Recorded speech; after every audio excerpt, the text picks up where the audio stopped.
احتمالا یه بار برای همتون پیش اومده که هارد یا فلشتون رو زدید به کامپیوترتون و دیدید فیلم و عکس‌ها و کل فایلاتون دیگه نیستش و همه‌شون پریده. اما اصلا جای نگرانی نیست، چون میتونید خیلی راحت اینها رو برگردونید.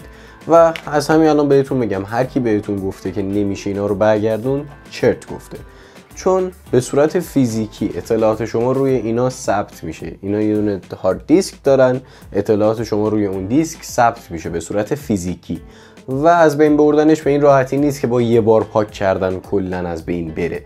اگرم بخواید کلا از بین ببریدش، یا باید اینو نابود کنید یا باید بازیابی های زیادی انجام بدید. یعنی یه فایل رو وقتی میخواید پاک کنید از روش 6-7 بار بازیابی کنید، دوباره پاکش کنید تا اون فایل کامل از بین بره. اما توی این ویدیو قرار نیست بهتون بگم که چطوری فایل رو از بین ببرید. قراره بهتون یاد بدم که چطوری اون فایل‌ها و فیلم و عکس‌ها رو برگردونید. خیلی آسونه، اصلا کار سختی نیست. فقط تا آخر ویدیو رو کافیه با من همراه باشید تا بهتون یاد بدم. اگر دوست داشتید این ویدیو رو لایک کنید و کانال رو سابسکرایب کنید. اگرم دوست نداشتید فدای سرتون. بریم سراغ ویدیو. خب برنامه‌ای که ما بهش نیاز داریم برای این کار این برنامه است که میتونید از صاف 98 یا هر سایت دیگه ای کرکش رو دانلود کنید. البته برای من متاسفانه الان کرکش پریده و لایسنس کی میخواد، اما با یه کامند ساده که اینجا جاش نیست توضیح بدم، من کرک دائم ریختم. یعنی کرک دائم نیست، با یه دستور با یه کامند کاری کردم که بالا بیاد. و این محیط کلی برنامه است. شما هم از این قسمت میتونید فلشتون رو انتخاب کنید. من الان فلش رو به سیستم میزنم و اینجا اسمش میاد. خب این فلش مایی که اسمش HPUSBJ هم هستش و کلا یه دونه فایل پروژه داره، اما از قبل یه چیزایی توش بوده که من پاک کردم و الان میخوایم ببینیم بالا میاد یا نه.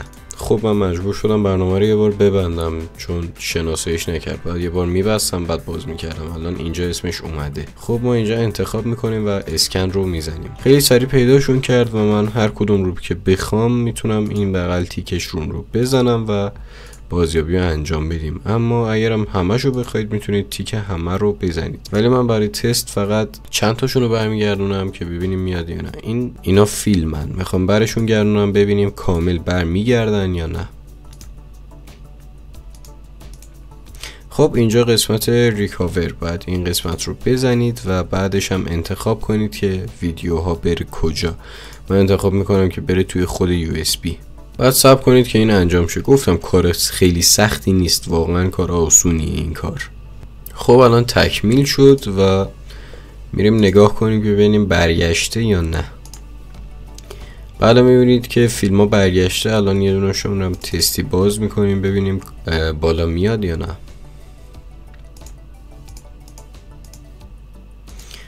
میبینید که فایل ویدیو بدون هیچ مشکلی بالا اومد و تا تهش هم به ما نشون داد. و همین سادگی، حالا من چون بهشون نیازی ندارم بازم حذفشون میکنم، ولی خودتون دیدید خیلی ساده بود. از این قسمت انتخاب میکنید که USB تون چیه یا هاردی که وصل کردید چیه، اسکن رو میزنید و اینجا هر چی که اسکن بکنه رو اگر بخواید همه رو بازیابی کنید این تیک رو میزنید و بعد ریکاور و اینجا هم انتخاب میکنید که برگرده توی کجا فایل بازیابی شده. چون بعضیا معمولا میخوان برگردید مثلا توی کامپیوترشون، میان ویدیو رو میزنن که بیاد توی درایور سیشون. مطمئنم این ویدیو بعداً به کارتون میاد یا همین الان هم شاید به کارتون بیاد.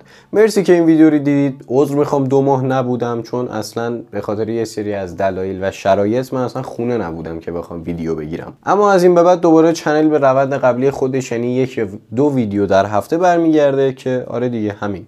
مرسی که این ویدیو رو دیدید. تا ویدیو بعدی، فعلا.